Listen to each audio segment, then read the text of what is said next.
อุซี่เรียกไอ้ส่งให้น้องแล้วเขาใส่รางมึงรู้นี่มันโดนกันไหนนี่กันไหนตัวเดียวนี่แหละโอ้อ้าวเบียกน่ะมันกระไรเฮ็ดมื้อนี้24ชั่วโมงมันยังเฮ็ดอยู่บ่แล้วเดี๋ยวนี้น่ะเจ้าสิเอาหยังเบียกนี่น่ะบ่แล้ว เดี๋ยว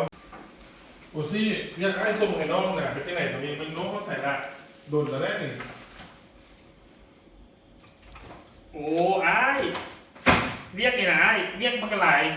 เดี๋ยวอ้ายไปถามเด้อนึกจะเฮ็ดไหมเฮ็ดให้เจ้า เดี๋ยวมันก็ซ้ำเนี่ย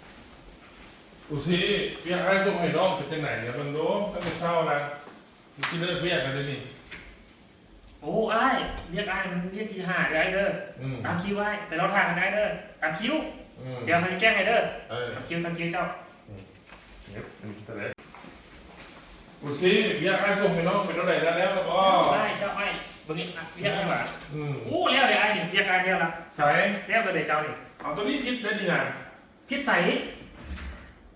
พิษใสนี่หว่าโอ้พิษโอ้โหโอ้